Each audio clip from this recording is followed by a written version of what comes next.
Hey guys, welcome back to Headlines. If you're a fan of a horror movie, you might have noticed there are some subjects that makes the stories, such as zombies, wax figures, dolls, non-human creatures, people with biological disorder or deformed body parts. Thanks to the uncanny valley, these films utterly unsettled us. 很多恐怖电影让人害怕的原因呢，都是因为恐怖谷效应。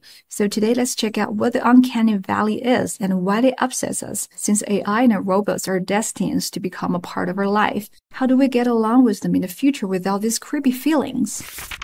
When an AI starts acting or looking a little too human and sends chills up your spine, you might be experiencing the uncanny valley phenomenon. Although the concept of the uncanny valley has existed for half a century, scientists still debate why fabricated people cause us so much discomfort. Theories range from our instincts to avoid disease to perceiving a threat to our sense of humanity.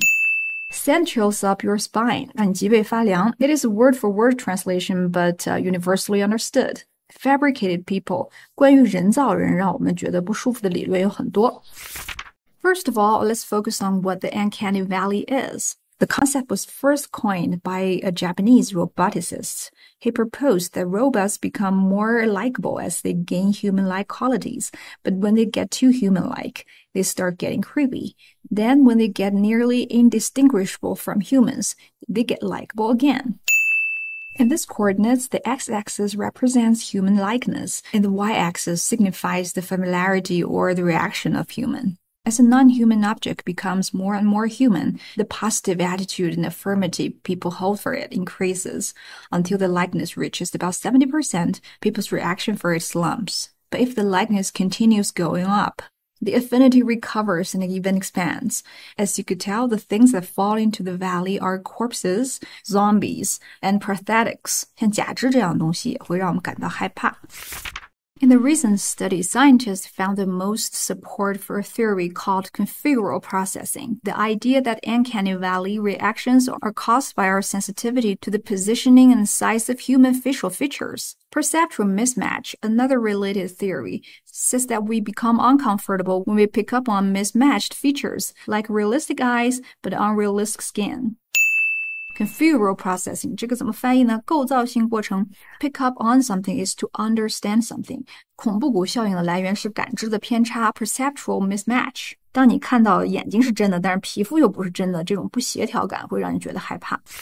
From an evolutionary standpoint, these sensitivities may trigger an instinct to avoid a potential threat. We may see imperfections in a human replica as a sign they might be physically ill or a potential source of contagious illness. That triggers us disgust response. Another theory is that artificial agents unsettle us because they seem to have come alive unnaturally, like zombies, and makes us think about our own death.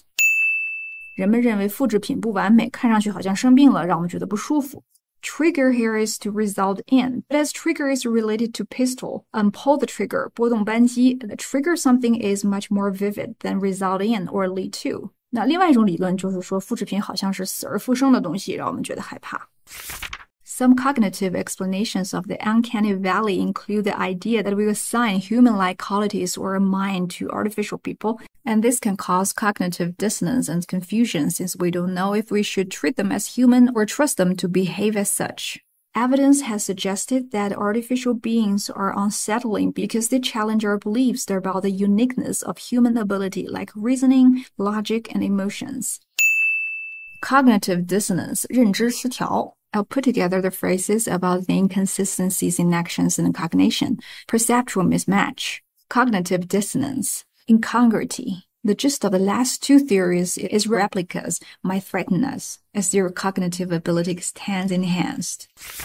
The next paragraph tries to answer the question, as we interact more with androids and AI, will they get any less uncanny? 那么随着机器人越来越普遍，人们见得越来越多，恐怖谷效应会减弱吗？ It's hard to say. Some experts say the feeling has only gotten stronger. Others think that might be something generational going on. 可能不是我们这一代的问题，可能是下一代才有可能做到。In the last part of the article, the writer posted the question, What does this mean for the future of human-robot interactions? 恐怖谷效应依然存在，那么未来应该如何和 AI 机器人共存呢？ The Japanese roboticist who coined the phrase uncanny valley had a simple solution for staying out of the uncanny valley. Don't build human-like robots. But many modern-day roboticists haven't been satisfied with that solution. They're trying to make robots look and act more human. But that comes with ethical questions. How human should a non-human robot be? Should people know they are interacting with the artificial agent? And how much information should an artificial intelligence have about us?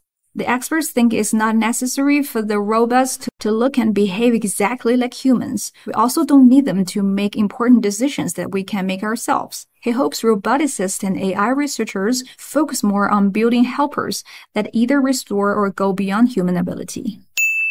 一部分科学家认为不要把机器人造得那么像人，而另外一部分是要超越恐怖谷效应，把它做得更像人。Well, congratulations, you've just finished reading a 1,000-word article, and I hope you like the way I torn it down. So stick with headlines. I'll see you next week.